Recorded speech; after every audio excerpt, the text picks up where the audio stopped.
Hello, everybody, and welcome back to another episode of the Young Villains podcast. It's a bit of a different podcast variation because it's just me and Jude today. Jude, how are you doing? I'm good, mate. Football's back.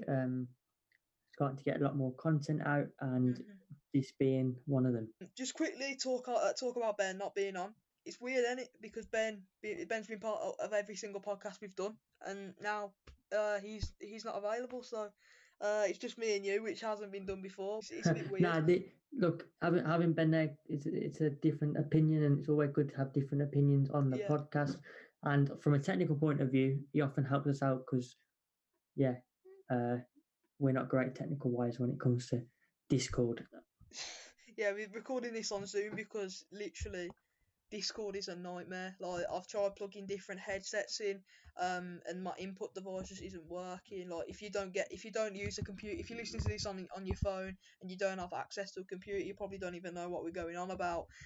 Let's just get into speaking about the football. Obviously, the Project Restart did take place on Wednesday. I think it's Friday or Saturday when you guys will be listening. I'll try and get the video out for Friday, but unfortunately, if I can't, then there's something I can do. Jude, what did you make of the game? Talking footballing wise, I thought from a Villa perspective, I thought we performed very well. I thought Keenan Davis, I was surprised that he started, but I thought he played very well. His physicality was brilliant throughout the game, and looked to get through the Sheffield United lines. And I think if we were just a little bit more clinical in front of goal, then I think we would have come away with the 3 points. It was a very controversial point, should we say? I'm sure we'll come on to the big talking point in a moment. But overall, to see football back, it was good. It was different, but it's a new normal now, and we've got to get used to it. I just want to say quickly how good it was to see that football coming together at the start of the game when, of course, both teams took a knee. Yeah, that was fantastic. Just quickly touch up on Keenan. That's literally I've done a bit of prep, and that's literally the first thing I've jotted down. Obviously, you just touched up on Keenan's performance. Do you think he deserves to start next game? After yesterday's performance, yes, I think he'll be well on knocking the door, knocking on things. He's not a goal scorer, is he? Oh, to stay up, I understand he's not. Okay, that's an interesting point. I understand he's not a goal scoring, but he works hard. True. And if he works hard and can bring other players into the game like John McGinn, Grealish, then I think that could work against a team like Chelsea. Of course, is the next game. Look, will it work as well against Chelsea as it does against Sheffield United? Who knows, because they've got that different sort of defence. But look, after yesterday's performance, he worked very hard. And if Dean Smith is basing off how hard they work in training, then I'm sure he'll be in that lineup, in my opinion anyway. I don't know what you think, Harry. I don't know, because I really rate him for how he played yesterday. Just bear in mind that we're recording this on Thursday night and it'll probably be out on Friday. I think he was decent in some parts of the game. Physically, I think he was absolutely brilliant. I think physically he's a good player, but if we want to stay up, we need to score goals, and he's not a goal scorer. And Samatta, I truly believe, is a goal scorer. And if you want physical presence and you want goals, why not play them both up top? I totally agree with what you're saying there, because I compare when Wesley was back fit, right? Yeah. There was no point in playing Keenan Davis and Wesley up top together because there were two of the exact same players. Yeah. So it never really worked, in my opinion. So at the moment, I know this sounds sort of a little bit not as great, but at the moment, Keenan Davis is a B-Tech Wesley, right? Yeah, exactly, yeah. So and people talking about, and I want to see some Aaron Wesley up top because I think they can, gel really well. But I also think Keenan Davis at the moment, they're the only option we've got, can also gel up top really well with Samatta. But at the same time, you say that he hadn't scored. Football's a game of fine margins. If that chance from an El Ghazi cross, was it an El Ghazi cross? When he stretched out. Yeah, and he was millimetres away. Yeah. And then also you got to give credit to Dean Henderson as well. He pulled off some great saves. Yeah, I truly believe that For I don't know when the next national break is, but for the next national break, Dean Henderson should 100% be England's number one because he was unreal last night. I think if we play Keenan and Samata up top together, it'll be a bit like the Carew and the Agbon Lahore type of strike force where we lump the ball up to Keenan Davis, he knocks it down to Samata, the pacey little striker. He runs with it, and that I think that can just work Yeah, really well together. But we won't actually know whether that's true until Dean Smith does it. And I trust Dean Smith with what he's doing right. I'm not the manager. He's a manager for a reason because he's worked his way to managing his boyhood club. And I respect him for everything he's done to get us to the Premier League. But if we want to score goals in the Premier League, we have to play with a goal scorer. Keenan Davis does deserve to be in the lineup next game, but so does Samata because he is the striker that we bought in to score goals. And I truly believe playing Keenan and Samata up top will earn us goals, but we'll have to wait and see. It's in the hands of Dean Smith, so yeah. yeah, Let's just move on. Obviously, the main talking point of the game yesterday was the goal line technology error. Where if you didn't watch the game, I'm pretty sure most of the people listening to the podcast did watch the game, as it's the first English football game for 3 months. But if you didn't watch the game, basically what happened was a free kick's come in from Sheffield United. And Nyland has caught it, and then Keenan Davis, we've just been speaking for him, very physical player. He's physically he's physically accidentally pushed Nyland into the net, and the ball has gone across the line in Nyland's hands, but goal on but the watch on the referee's wrist never buzzed, and obviously if the ball yeah. goes over the line, that's what happens. The watch starts to obviously buzz because of goal line technology. That's the first time in 9,000 games that goal line technology has been used. Oh, well, I think it's over 9,000 games that it's that there's been an error. What do you make of that? First of all, good stats, by the way. Yeah, Statman. Statman Harry. That, what did I make of it is your question. Look, I'm not going to come on here and say it weren't over the line. It was clearly over the line. Yeah. I found it quite comical the way Oyan Neelan sort of hid behind the post, as if he was trying to make out he didn't, he was trying to hide it. And there was a rumor reporting saying the reason he was doing that was because he was hiding behind the post because the goal line sensor he would have missed. He was trying to avoid the goal line sensor, so that's why it didn't go off on his watch. I'm not saying that's true. That's what I've heard. So credit to all our Neeland and good thinking if that is the case. But look, I'm not complaining. Villa have had a lot of stuff go against them over the course of the season, and in my opinion, they even themselves out. I seen someone on Talksport earlier. It was a Leeds fan, right? He's gone on to Talk Sport to speak about the Villa v Sheffield United game. How tragic can that be? A Leeds fan going on to speak about a Premier League game. Yeah. Um, he's basically gone on and said that because last year in April Villa had a man down and Leeds were going to kick the ball out and obviously played on and I've scored. seen this. And then Marcelo Bielsa obviously gave us a goal back. Um, that we should have done the same thing when I not every single player on the pitch seen that ball go over the line. For starters, Dean Henderson didn't see it go over the line, right? So not every single player could come to an agreement that we give Sheffield United a goal because it went over the line.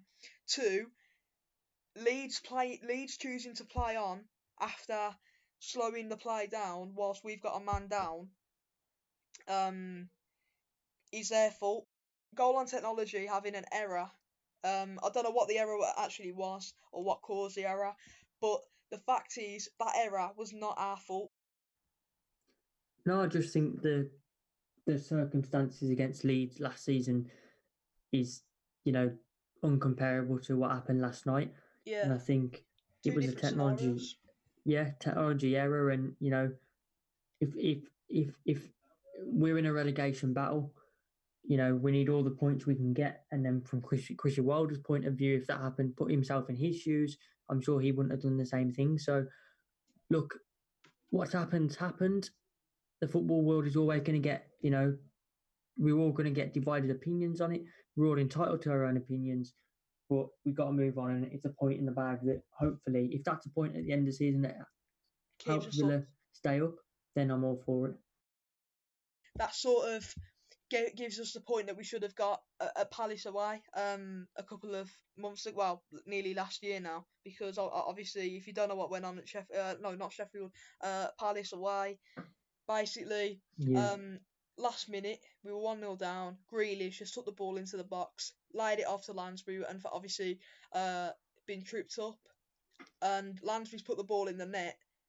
Bear in mind, Grealish never appealed for anything, and obviously the referees booked him for diving and disallowed the goal, which was absolutely such a terrible decision. I'm obviously going to say that because I'm a Villa fan, but yeah, it was just honestly a terrible decision, and we got done out of a point then, so we sort of gained that point that we should have got earlier on in the season. I just thought I just this is a cheeky plug to my Twitter, right? I put a tweet out yesterday night.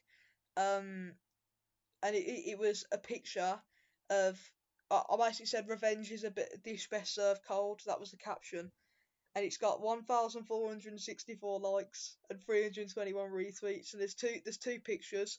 There's one of Billy Sharp kicking the ball out of Kalinic's hand last year in February when we drew 3-3 with Sheffield United, and then the ball being over the line.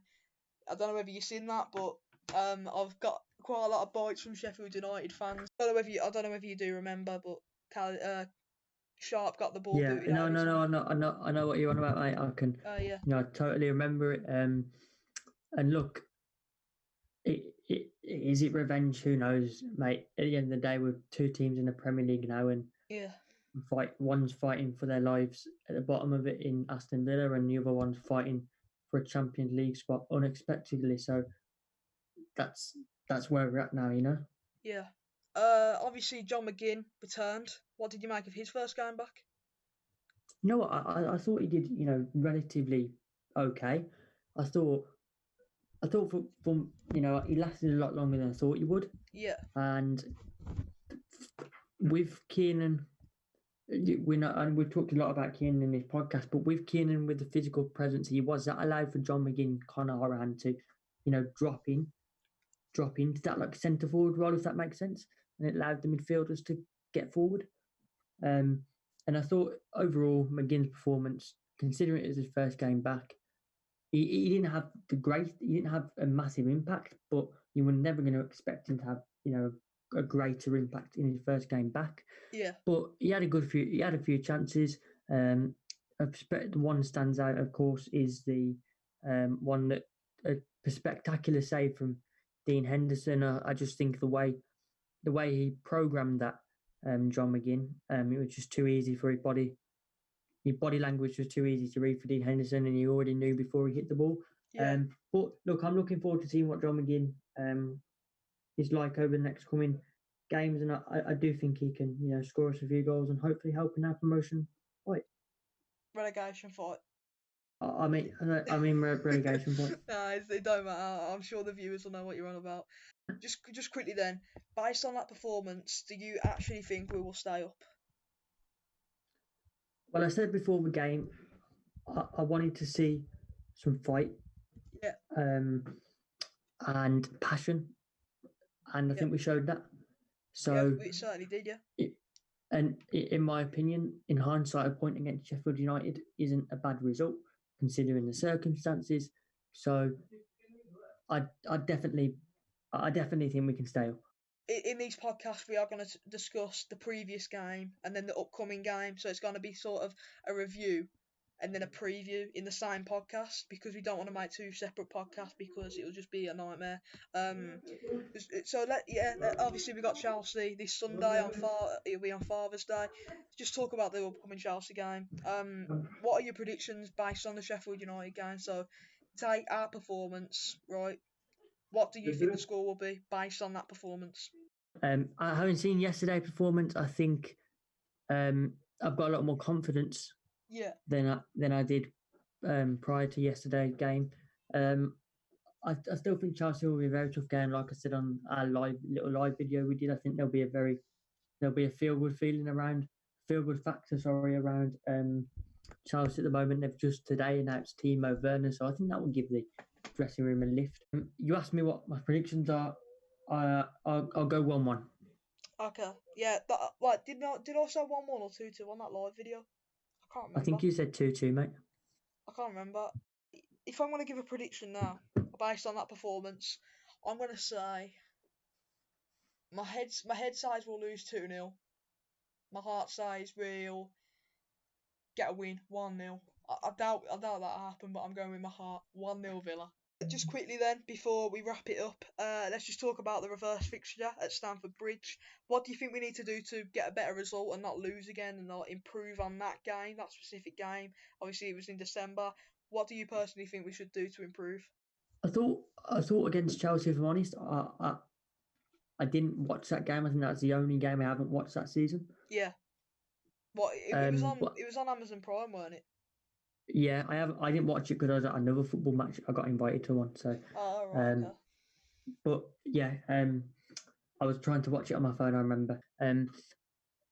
I think from the last game, I think I thought we did okay. Did we go 1-0?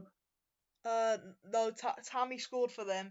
Then Trezeguet scored a tap in Oh, that was for it. us, He equalised. I think. I and then think Trezeguet. Mason Mount scored that volley. Yeah, Yeah.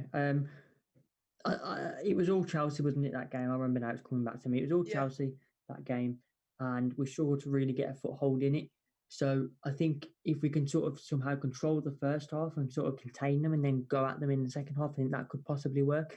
Maybe they'll become fatigued with, of course, their first game back, and obviously we've already got one game under our belt.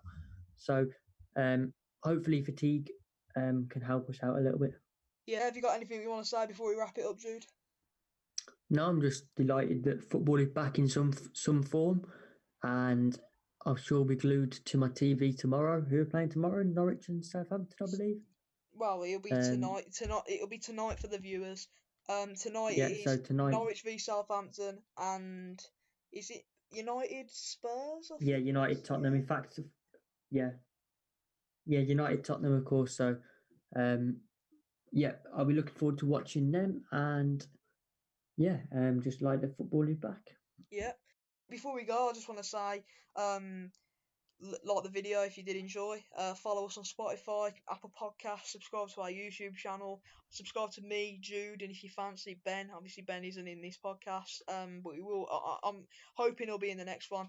And yeah, obviously there's not a fact of the day because Ben isn't here, and that's his thing. I don't want to interrupt him. Before we do end it, I'd just like to say a word that starts with B and ends with